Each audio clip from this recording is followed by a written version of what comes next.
Samba Sadashiv साधनालय channel में आप सभी का एक बार फिर से स्वागत है।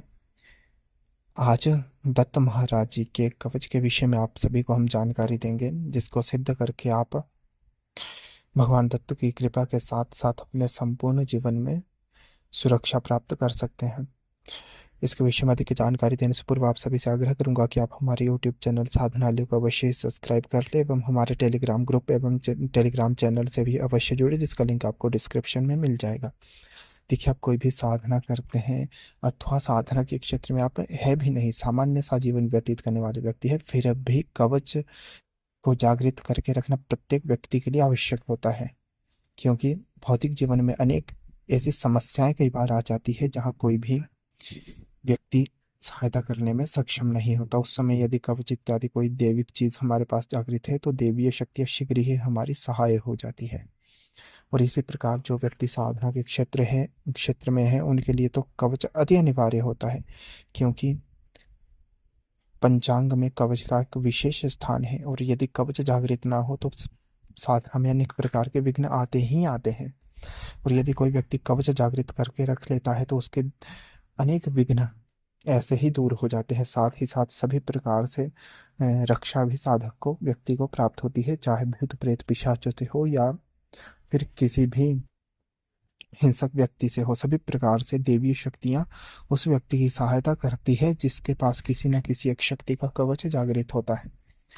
दत्त महाराज जी परम गुरु है, उनका कवच जिस व्यक्ति को जागृत है उसके आध्यात्म में तो वृद्धि होती ही होती है, साथ भी भौतिक जीवन में भी उसे उन्नति प्राप्त होती है। इसलिए दत्त महाराज जी के गुरुदत्त के कवच को यदि कोई जागृत करके रख लेता है तो अति उत्तम रहता है, क्योंकि गुरुदत्त महाराज भोग के साथ साथ मोक्ष भी प्रदान करते हैं और सभी प्रकार से आपका रक्षण भी होता है। तो इसकी विधि मैं आपको बताता हूँ किस प्रकार से आपको इसको जागृत करना है। यह जो कवच है यह लघु कवच है। एक है गुरुदत्त का जो बृहद कवच होता है, जिसे दत्त वज्र पंचर कवच कहा जाता है, और एक यह लघु कवच है जो कि स्वामी श्री श्री श्री वासुदेवानंद सरस्वती जी के द्वारा रचित है। यह लघु कवच है और बहुत ही छोटा सा है, जिसको आसानी से कोई भी व्यक्ति सिद्ध कर सकता है। इस कवच को आप दत्त पूर्णिमा जो आने वाली है, मार्गशीर्ष माह की पूर्णिमा, उस दिन आप इसको सिद्ध कर सकते हैं मात्र एक दिवस में। यदि आप बृहद अनुष्ठान करना चाहते हैं तो उस दिन से 7 दिन, 11 दिन, 21 दिन, 41 दिन, जितना आपका सामर्थ्य है उतने दिन का आप अनुष्ठान ले सकते हैं। किसी अन्य दिन में आप कर रहे हैं तो किसी भी माह की आप पूर्णिमा तिथि से अथवा गुरुवार के दिन से, गुरु पुष्य योग से, रवि पुष्य योग से आप इसको शुरू कर सकते हैं।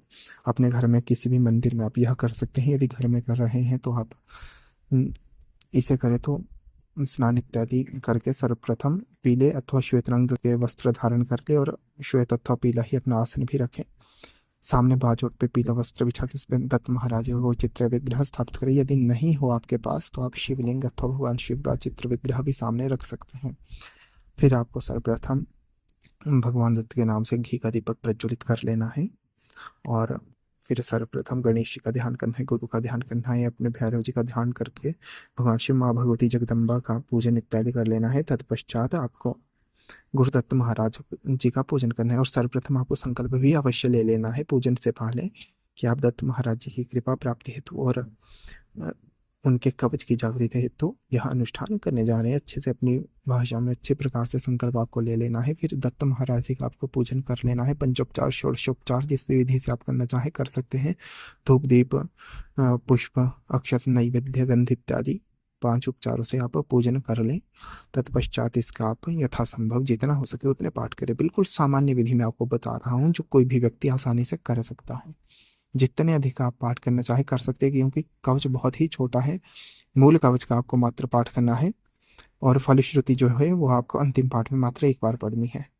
तो फिर आप कम से कम प्रयास करें कि 108 पाठ तो अवश्य ही हो जाए। आप एक समय में भी 108 कर सकते हैं और दोनों समय मिलाकर, जैसे सुबह शाम की संध्या करके, रात्रि काल की संध्या करके भी आप 108 पाठ पूरे कर सकते हैं। इस प्रकार से जितने दिनों तक आप करना चाहें उतने दिनों तक इस अनुष्ठान को करें। 1100 अथवा 2100 ये पाठ यदि आप कर लेते हैं तो अति उत्तम है। यह कवच आपके लिए जागृत हो जाएगा। फिर प्रतिदिन आप इसका मात्र एक पाठ भी करते रहें तो भी यह भौतिक दैविक रूप से आपकी सभी प्रकार से रक्षा करेगा ही करेगा।